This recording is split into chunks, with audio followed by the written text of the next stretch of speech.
The village stretched across the valley like a proud jewel, its cobblestone streets glinting in the sun, houses neatly painted, and every corner meticulously arranged. Outsiders might have thought it beautiful, peaceful, even prosperous. But beneath the orderly facade, the village thrived on pride and cruelty. Strength was revered, weakness was ridiculed, and anything that disturbed the rigid order of appearance was mocked without hesitation. The villagers valued laughter that rang at the expense of others, and no one dared question it.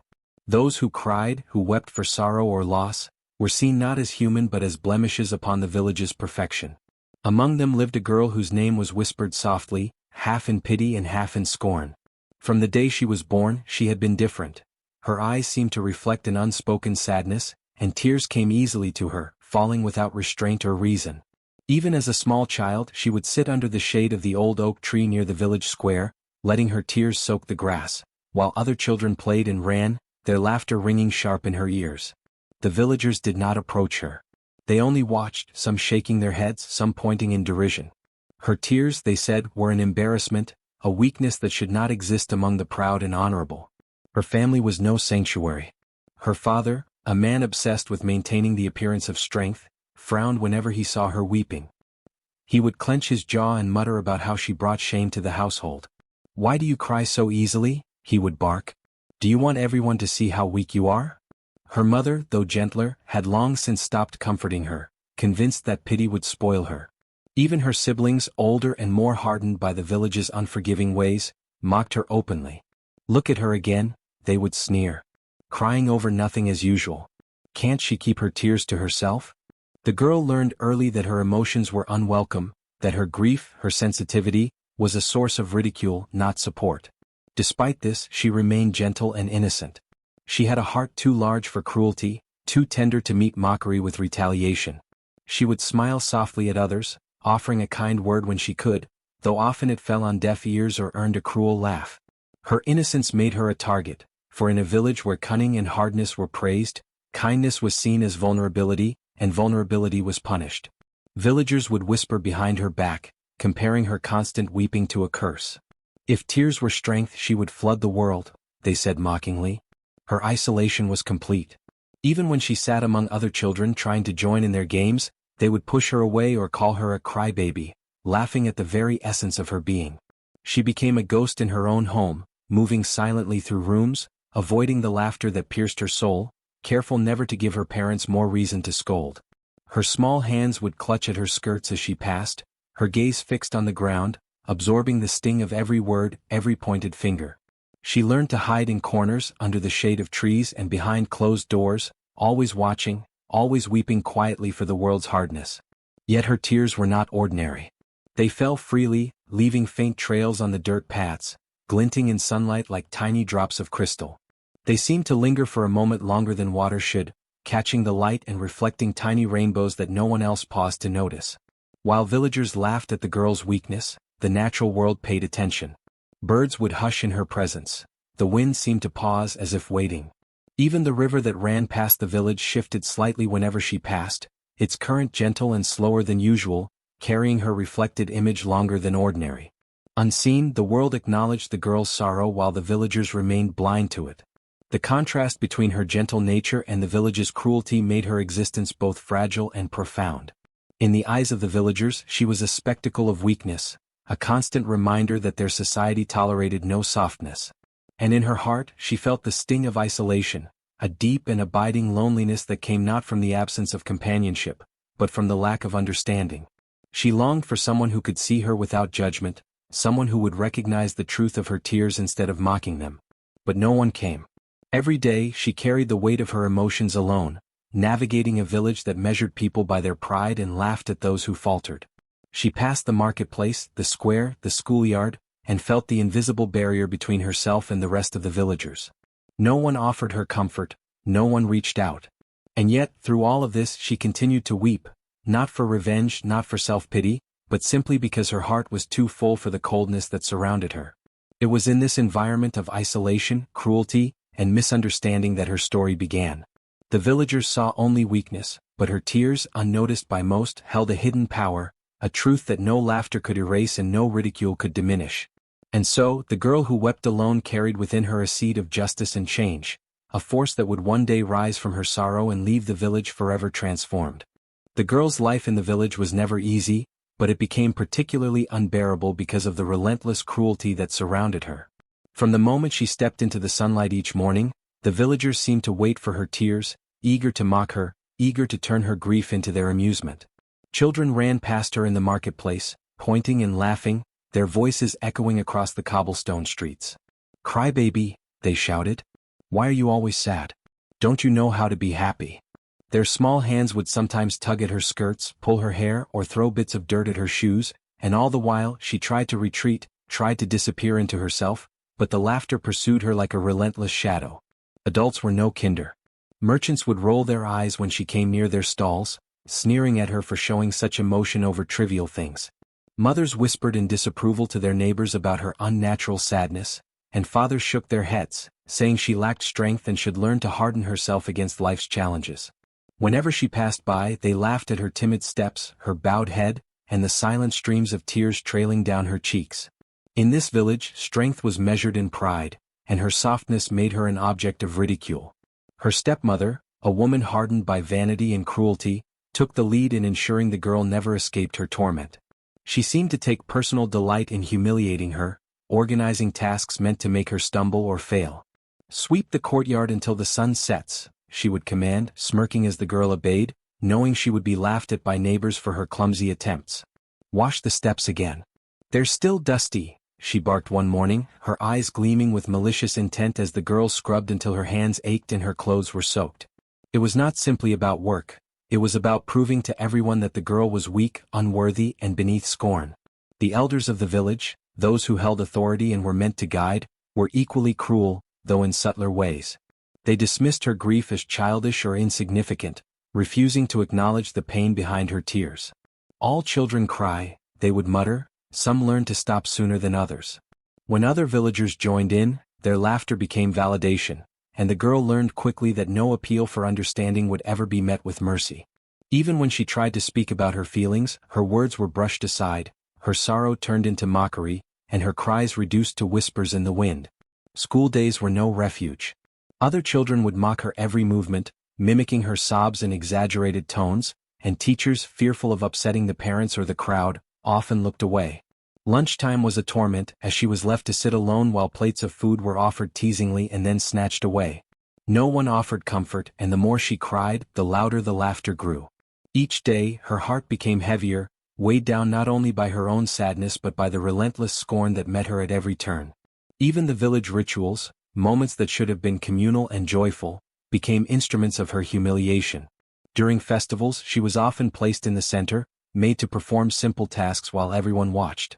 The children would jeer, the adults would chuckle, and her stepmother would ensure that her failures, however small, were highlighted for everyone to see. "Is this the best our girl can do?" the stepmother would sneer, her laughter ringing louder than anyone else's. The girl's cheeks burned with shame, her tears flowing freely, but no one stopped. No one cared. Despite the relentless torment, the girl remained gentle. She did not strike back, did not curse, did not seek revenge. Her kindness only seemed to inflame the cruelty of others, for in a village so obsessed with strength, the softness of her spirit made her an even easier target. They mocked her not just for her tears, but for her unwillingness to hate in return. And so, the laughter continued, a constant storm, a torrent that left her alone and weary, yet somehow resilient in her suffering. By nightfall, when the village quieted and the echoes of mockery faded, she would sit alone, wiping the mud and dust from her hands, and wonder why her tears were seen as shameful. The world around her had hardened, but her heart had not. And though she bore the cruelty of the villagers each day, the seed of something far greater, something that would one day rise from her sorrow, was quietly taking root in her heart. The girl's tears were unlike any the villagers had ever seen, though they themselves never noticed. To them, tears were only a sign of weakness, a natural but shameful response to emotion. But hers carried something different, something otherworldly. Each drop that fell from her eyes shimmered faintly, catching the sunlight in a way that made the soil beneath her glisten as if tiny diamonds had been scattered across the earth. She did not understand why her tears looked like this, nor did she know why, when they landed, the grass seemed to lift slightly as though reaching to cradle them. She thought her tears were merely signs of her sorrow, unaware that they contained a hidden, powerful essence. When she cried in the early morning before the village stirred, the dew on the ground would mingle with her tears, and for a moment, the world seemed alive in response to her sorrow. Flowers opened a little wider, leaves quivered as if whispering, and the wind carried a soft hum that only she seemed to notice. Sometimes birds would pause mid-flight, hovering above her as though mesmerized by the falling droplets. The river nearby would ripple gently even without a breeze, guiding the water around her reflection as if honoring her sadness. The girl had never thought of these things as extraordinary, they felt like ordinary responses to her grief, though in truth, nature itself was listening. When her tears touched the soil, faint traces remained, like the outline of something unseen, shimmering under the sun for a brief moment before fading away. She often watched them, curious, wondering if they left a mark simply because she had cried in such a heavy, heartfelt way. She would kneel, brushing the soil gently with her fingers, only to see the traces vanish as if swallowed by the earth itself. No one else seemed to notice, but she felt the weight of something hidden, a sense that her grief carried a resonance beyond her understanding. The villagers continued to mock her, seeing nothing remarkable in her tears, yet the hidden power in them subtly influenced the world. When she wept near the marketplace, flowers and planters seemed to lean toward her. When she cried by the riverbank, the currents shifted gently around her feet. Even the trees, gnarled and old, would sway slightly, their branches trembling as if acknowledging her sorrow. All of this happened silently, without fanfare, a quiet response to the girl's unacknowledged magic. She herself never realized the potential of her tears. She thought of them only as expressions of grief, of loneliness, of the pain that accumulated from daily mockery and humiliation. Yet each tear carried the weight of her emotions, and in doing so, became a channel through which the world responded to her suffering. It was as if her heart, heavy and pure, could bend the natural elements in subtle, profound ways. Though she cried in silence, the earth listened, and the river remembered, and the wind carried the story of her sorrow in whispers through the leaves. The secret of her tears was not just their beauty, or the way they shimmered in sunlight, or even the faint marks they left on the earth. It was that they were alive, imbued with the essence of the girl's innocence, her vulnerability, and her suffering. And though she did not yet understand it, these tears would one day rise in power, reflecting the injustices of the world and responding to the cruelty that had been poured upon her. For now they were subtle, mysterious, and largely unnoticed, but their destiny was vast, waiting for the moment when the girl's grief would transform into a force that could reshape the village itself. The village's annual festival of laughter was the most anticipated day of the year, a celebration of pride, bravado, and the unquestioned superiority of the strong. Every home polished its doors and windows, every street swept to perfection, and the villagers gathered in the central square, eager to display their vigor and mock the weak. It was a tradition older than any living elder could remember, a ritual that reinforced the hierarchy of the village. Those who laughed loudest and hardest were revered, while those who faltered, cried, or showed fear were jeered and scorned. On this particular morning, the girl awoke to the distant sounds of preparation, the rhythmic pounding of drums, the cheerful shouts of children, and the excited chatter of adults readying themselves for the spectacle. She knew, as she did every year, that the festival would not be a celebration for her but a torment. Her stepmother had already begun her work, organizing humiliations to display the girl's supposed weakness for all to see. "Remember your place," the stepmother whispered, her tone both sharp and satisfied, "and make sure everyone sees why you are pitted." The girl, heart heavy, nodded silently, already aware of the ordeal that awaited her. The square was transformed into a stage for ridicule. Bright banners fluttered in the breeze, drums beat a constant rhythm, and the villagers took their places on raised platforms and benches, eager for the entertainment that the girl's tears would provide. Children were positioned at the edges, ready to shout insults and mimic her sobs. Adults leaned forward, anticipating the moment when the girl would be brought into the center, imagining her trembling, her eyes brimming with tears, her shoulders shaking under the weight of scorn.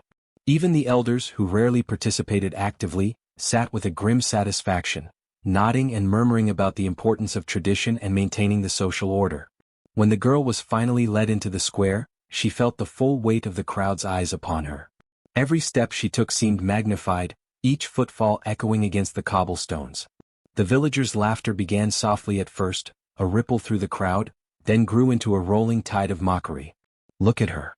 Can't she stop crying for even a moment?" shouted one boy, grinning as he pointed. "She's a walking puddle of tears," cried a woman from the balcony of her home. The girl's cheeks flushed, her hands trembled, and yet she tried to maintain her composure, though the tears would not be restrained. Her stepmother circled her like a predator, ensuring that the girl performed humiliating tasks. She was made to fetch water in a cracked pail, balance a basket of fragile eggs on her head, and bow repeatedly to the jeering crowd. Each minor misstep was met with raucous laughter, the villagers' amusement feeding on her distress. When a basket tipped, spilling eggs onto the cobblestones, the laughter crescendoed, echoing through the square like a storm of ridicule. The girl's shoulders shook as she tried to hold herself together, her tears flowing freely, sparkling faintly in the morning sun, a shimmer that no one noticed, lost amid the jeers and mockery. Children pressed closer, shouting insults, mimicking the girl's sobs with exaggerated motions and loud, mocking cries. Adults threw small scraps of food at her, laughing as she bent to pick them up. Even the dogs in the village seemed to sense the tension, barking anxiously at the commotion, yet no one cared. The girl's tears fell steadily, unnoticed by the crowd, each drop marking the ground with faint shimmer as nature silently observed her suffering. The wind seemed to slow around her, the shadows of the buildings stretching toward her as if drawn to her sorrow, but none of this reached the villagers, who were too engrossed in their cruel entertainment. Throughout the festival, she was the center of attention, the embodiment of what the villagers deemed weakness. Each laugh, each shout, each mocking gesture reinforced the isolation she had felt all her life. The festival that was meant to bring joy to the village became, instead, a painful reminder of her solitude, her vulnerability, and the cruelty embedded deeply in those around her. And yet, even in the midst of her humiliation, there was a quiet resilience in the girl's heart, a flicker of strength that would one day rise from the torment she endured. By midday, when the sun hung high and the laughter reached its peak, the girl's tears had left tiny trails across the cobblestones, glittering faintly like scattered gems. Still no one noticed. The villagers were too busy celebrating their own superiority to perceive the subtle power in her sorrow. But even as she endured the relentless mockery, the girl's connection to the world around her deepened. Each tear, each quivering sob, was more than grief, it was a signal, a subtle echo of the justice that would one day emerge. As the festival wound down, the girl was left alone in the empty square, the laughter still ringing in her ears. She knelt briefly to touch the faint shimmer of her tears, feeling their weight and mystery, and wondered quietly if the world would ever see her differently. She did not yet know that her sorrow, dismissed as weakness, would one day become the very force that reshaped the village and silenced the laughter forever. The festival reached its climax as the villagers' laughter roared through the square, filling every corner with derision and mockery. The girl, exhausted and trembling, had already endured hours of humiliation, her small frame sagging under the weight of relentless scorn. Her stepmother had not relented for a moment, ensuring each task, each minor mistake, was amplified for the crowd to jeer at.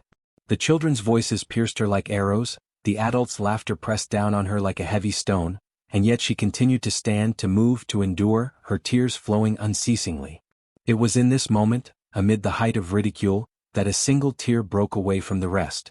Unlike the others, this tear seemed to carry an unusual weight, a gravity that pulled at the very air around her. It hung at the edge of her eyelid for a brief heartbeat, catching the sunlight in a dazzling shimmer, before falling to the cobblestones below. The villagers did not notice. Their attention was absorbed entirely by the spectacle of her embarrassment, and even her stepmother, busy ensuring that her orders were followed, failed to perceive the extraordinary nature of this single drop. The tear struck the ground with a soft, almost inaudible impact, sinking into the earth as if drawn by some invisible force. There was no splash, no mark, no audible sound, only the faintest tremor beneath the cobblestones, almost imperceptible to anyone watching. Yet beneath the surface, the soil shivered, tiny stones shifting ever so slightly, as though acknowledging the arrival of something extraordinary. The girl herself felt a subtle pulse through her feet, a gentle vibration that seemed to speak to her without words. She could not understand it, and she did not have time to ponder, for the laughter and chaos around her immediately swallowed the moment. The festival pressed on, oblivious to the significance of the single tear. Children tumbled over each other, pointing at her as she struggled to perform yet another humiliating task. Adults jeered, calling her names, mocking the wet streaks down her cheeks, treating her suffering as entertainment. Even the elders, sitting in their elevated seats, dismissed any notion of concern. No one looked closely enough to see the faint shimmer left where the tear had disappeared into the earth, or to notice the way the wind seemed to pause for a heartbeat, holding its breath in silent acknowledgement. The tear's descent had marked the beginning of something subtle but immense. As it sank, tiny ripples spread beneath the surface of the soil. Grass roots shifted slightly, stones settled in new positions, and the faint vibration carried outward, unnoticed by the villagers but sensed by the natural world around them. A bird perched nearby paused mid-song, tilting its head as though listening to a sound only it could hear. The river, flowing lazily along the edge of the square, quivered for an instant, ripples forming without any breeze. Even the trees swayed gently, their leaves trembling with a rhythm that was separate from the wind. All of it was quiet, almost imperceptible, but the world had registered her sorrow, and it was responding in ways the girl did not yet comprehend. She wiped at her cheek absent-mindedly, unaware of the immense significance of the single tear that had fallen. To her, it was just another expression of her grief, another mark of weakness in the eyes of the villagers. She felt only a vague sense of heaviness in her chest, a quiet pressure that was different from the usual weight of sadness. It was a subtle pulse of energy, a hint that something powerful had been awakened, though she could not have articulated it even if she had tried. Meanwhile, the villagers remained absorbed in their cruel spectacle. They laughed louder than ever, oblivious to the faint tremor beneath their feet, to the almost imperceptible changes in the world around them. The girls' suffering continued to fuel their amusement, yet the ground beneath their feet had already begun to bear witness. Something ancient, something connected to her grief had taken notice. The seed of consequence had been planted with that single tear, invisible to all except the earth itself, and the vibration it caused would grow, expanding outward until the villagers could no longer ignore it. By the time the festival finally wound down, the single tear had vanished entirely, leaving no trace on the surface. But beneath the soil, the tremor lingered, a subtle promise of retribution, a quiet prelude to the reckoning that would rise from the girl's sorrow. Unseen, unacknowledged, yet powerful beyond measure, the tear had begun its work. The girl returned home, unaware of the monumental force she had unknowingly set in motion, while the village went to sleep, still laughing at the girl who wept. But soon the laughter would end. Night fell over the village like a heavy curtain, and with it came an uneasy stillness that hung in the air. The laughter and chatter of the festival had faded, leaving behind a strange tension that the villagers could not explain. As darkness deepened, subtle signs of disturbance began to appear. The river that wound lazily around the village's edge started to swell, its waters creeping beyond their usual boundaries. At first, the villagers noticed little more than a gentle rise, attributing it to heavy rainfall upriver or seasonal changes. Yet as the hours passed, the increase became undeniable, waters lapping higher against the riverbank, pooling in low-lying areas, and seeping into the edges of the streets and yards. The wells that had always provided clear, calm water now seemed almost alive, the surface bubbling as though some hidden force beneath stirred restlessly. Villagers came in small groups to check, peering into the depths with lanterns, but found nothing unusual except the violent motion of water that should have remained calm. Some suggested it was a storm gathering strength, others blamed an underground spring that had shifted. No one considered that the girl, the one whose tears had been mocked all day, could be the source of this strange phenomenon. They were too proud, too convinced of their own reasoning, to suspect her quiet sorrow held any power over nature. The ground beneath the village began to feel damp and unsettled.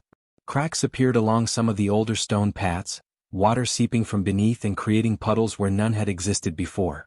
The earth's subtle trembling caused dishes to rattle in homes, doors to creak on their hinges, and lanterns to sway as if buffeted by a wind no one could feel. Pets whimpered uneasily, sensing something strange, while children clutched at their parents' sleeves, frightened by the unfamiliar noises and motions around them. Adults hurried from window to window, calling out reassurances to calm the growing anxiety, but even their voices carried an edge of fear. Despite the chaos, the villagers were steadfast in their denial of the girl's involvement. To blame her, a mere child who had been humiliated earlier in the day, would require acknowledging the truth, that their cruelty had consequences far beyond their understanding. It was easier, safer, and far more comforting to attribute the strange occurrences to natural phenomena. It must be the storms coming, they said, shaking their heads and muttering prayers, lighting candles to appease the heavens. Some even whispered superstitious warnings of angry spirits in the river, yet no one dared connect the dots to the girl they had mocked and ridiculed only hours earlier. Meanwhile, the girl observed quietly from her home's edge, her heart heavy but strangely aware of the rising waters. The shimmering trail of her tear from the festival seemed to pulse faintly beneath her feet, a subtle but undeniable link to the changes occurring around the village. She did not know why her grief had caused this upheaval, nor did she understand the true nature of the tear's power, but a deep sense of connection to the restless earth and flowing water stirred within her. Each ripple, each tremor, each boil in the wells felt like an echo of her sorrow, as if the world itself had begun to respond to her silent suffering. By the middle of the night, panic spread more widely. Villagers ran to check their homes, their livestock, and the roads, shouting warnings to one another and pulling sandbags in a frantic effort to hold back the rising waters. Yet all their efforts were in vain, for what they faced was not a storm nor a mere swelling of rivers.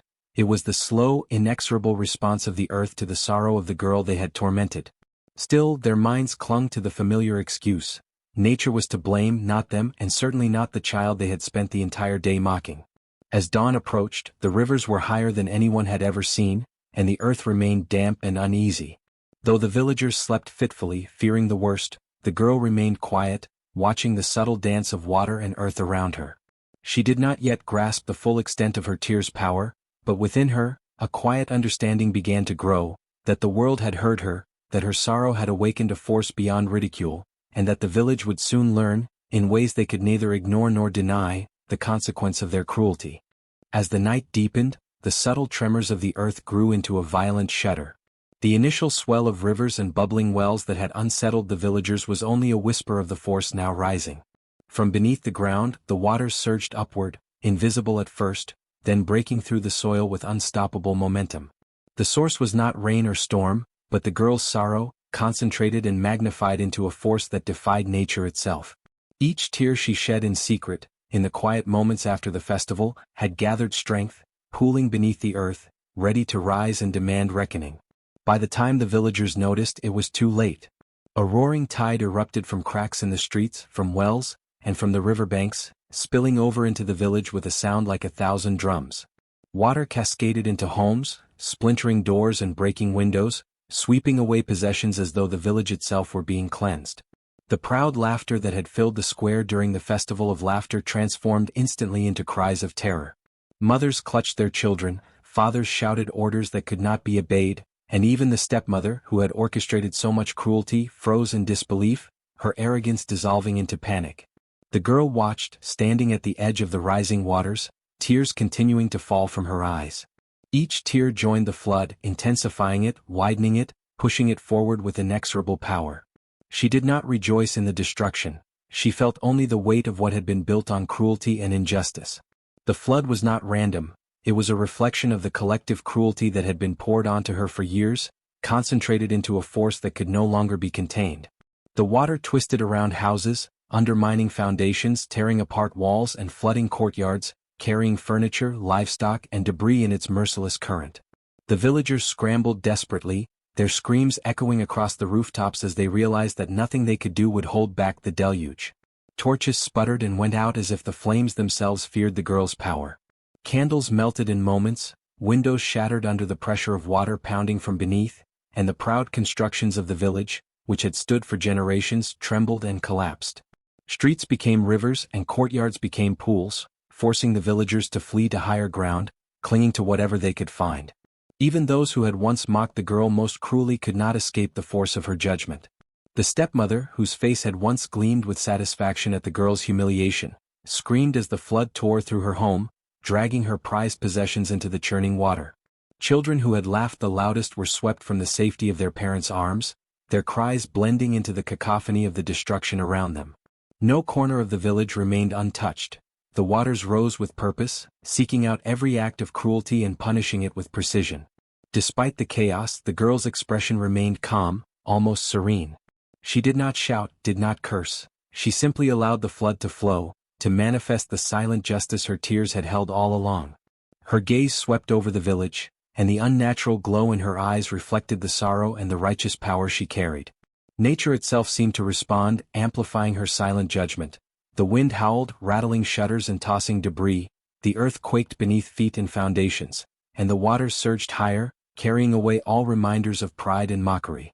By the time the first light of dawn touched the horizon, the village was unrecognizable. Streets were rivers, homes were partially submerged ruins, and the proud laughter that had once defined the village was replaced entirely by screams, cries, and pleading. Survivors clung to remnants of walls or trees, trembling, drenched, and shivering, unable to comprehend the magnitude of what had occurred. Their arrogance, their cruelty, and their pride had been washed away, leaving them broken and humbled before the girl whose tears they had mocked for so long. The flood did not retreat quickly.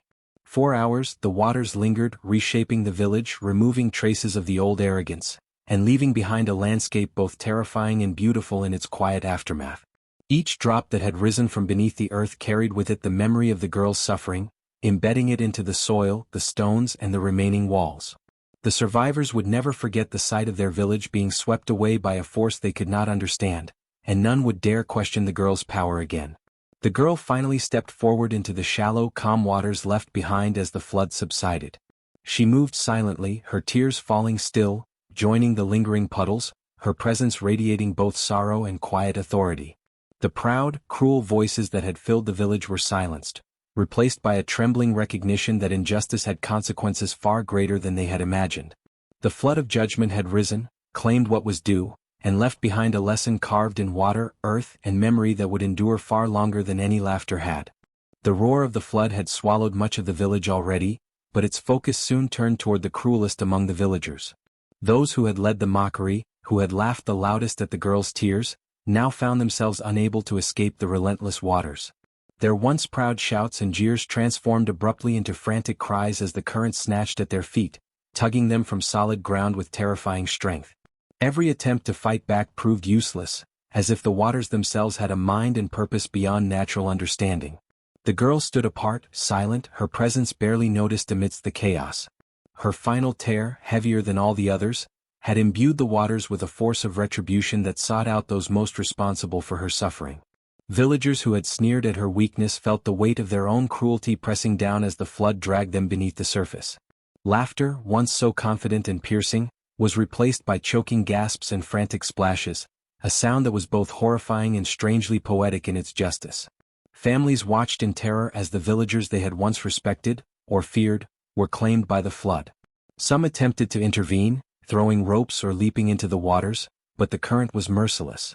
A man who had mocked her openly for years found himself pinned against a wall, water pressing down until his screams faded into gurgling silence. A woman who had delighted in copying the girl's sobs was pulled from the street, her arms flailing, her eyes wide with the sudden understanding that her cruelty had summoned this fate. Only a few realized the connection between the flood and the girl's tear. They stared in disbelief at her, tears streaming down their own faces as a chill ran through them. The realization came too late for most. The mockery, the humiliation, and the laughter had provoked a force far beyond their comprehension. The water itself, born from her sorrow, had become an instrument of justice, delivering consequences that no human hand could replicate. By the time the flood began to settle, the cruelest villagers had vanished beneath the churning waters, leaving behind a haunting stillness and a village profoundly changed. Silence replaced the brash laughter that had once defined the streets, and fear rooted itself in every remaining heart. The girl's tear had spoken a final verdict, one that even the proudest could not escape. In its wake, only those who had shown mercy or restraint remained, trembling, humbled, and forever aware of the cost of cruelty. The morning after the flood revealed a landscape unrecognizable to anyone who had once called the village home. What had been a bustling settlement of cobblestone streets, homes, and marketplaces was gone, swallowed entirely by water. In place of the village now lay a vast, shimmering lake, its surface still and glassy under the early sunlight. Where laughter had once echoed, there was only a gentle lapping of water against the edges, punctuated by occasional subtle ripples that moved as if guided by unseen hands. The transformation was absolute. The proud village had vanished, leaving the girl's sorrow etched permanently into the land itself. Travelers who later ventured near the site spoke in hushed tones of the lake that had replaced the village. Some claimed to have seen the faint outline of cobblestone streets beneath the clear water, while others swore they glimpsed rooftops submerged just beneath the surface, shimmering as if the houses themselves were crying. Yet no one dared approach too closely, for a strange chill hung in the air, and the wind carried whispers that no one could explain. Parents warned children to steer clear, saying that the lake was cursed, that the water carried the sorrow of a girl whose tears had been scorned. The legend spread, transforming the once proud village into a place of fear, caution, and awe. The waters themselves seemed alive, subtly responding to any disturbance. A pebble thrown into the lake would create ripples that moved in unnatural patterns, as if the liquid itself were aware of the intruder. At night, bubbles would rise to the surface, tiny eruptions that resembled faint, glimmering eyes. Some claimed that the bubbles were the spirits of those who had been swallowed by the flood, their laughter and cries trapped forever beneath the water. Others said it was the girl herself, her sorrow embedded in the lake, maintaining a watchful presence that reminded all who approached of the price of cruelty. The surrounding land changed as well. Trees that had once lined the village streets now grew at the edges of the lake, their roots submerged in water, swaying gently as if bowing to an unseen master. Grasses along the banks shimmered in the sunlight, faint traces of the girl's tears lingering in their stalks, sparkling faintly as though infused with magic. Even the wind seemed different, carrying a quiet, mournful hum that resonated through the surrounding hills and valleys. Travelers would sometimes pause, feeling an inexplicable weight in the air, a sense that the land itself remembered the events that had transformed it. Legends quickly formed around the lake. Storytellers spoke of the girl whose sorrow had been so immense that it reshaped the earth, transforming an entire village into water. Elders told cautionary tales to warn of the dangers of cruelty, mocking, and scorn. They said that anyone who laughed at the weak, who showed arrogance and pride without empathy, risked awakening the same force, though no one dared test the claim. The lake became a symbol of the power hidden within sorrow, a reminder that even what appears small, a single tear, can hold immense, unstoppable potential. Occasionally, travelers claimed that during particularly still nights, faint sobs could be heard over the water, echoing from beneath the surface. Some said the cries were mournful, others said they were vindictive, carrying both sorrow and a subtle warning. The ripples on the lake seemed to respond to the living, nudging them back from the edges, reminding all who approached that this was no ordinary body of water, but a land transformed by grief, justice, and the weight of a single tear that had grown beyond human comprehension. Though the village itself was gone, its memory lived on in the lake.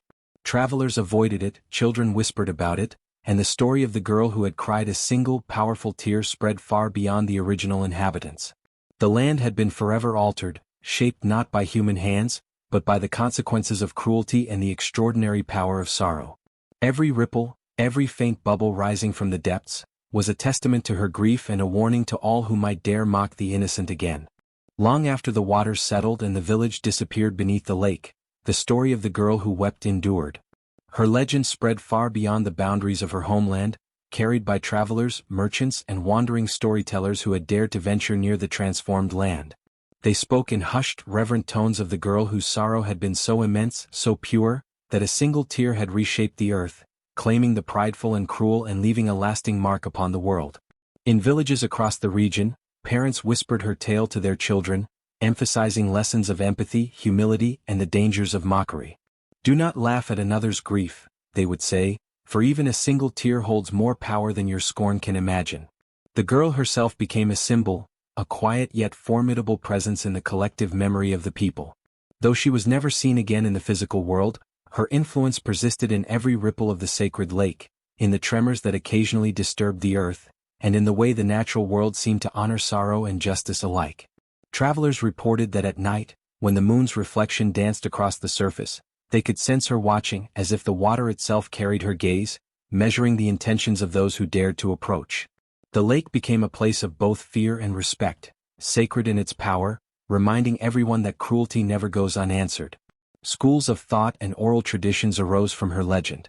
Teachers would instruct children about kindness and compassion, recounting the story of the girl who had been mocked relentlessly, whose tears had been scorned, yet whose sorrow was potent enough to demand justice.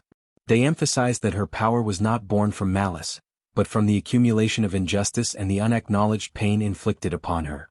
In this way, her legacy was not merely one of fear but of moral teaching, a vivid illustration that cruelty carries consequences far beyond human comprehension. Pilgrimages to the lake became common, though perilous.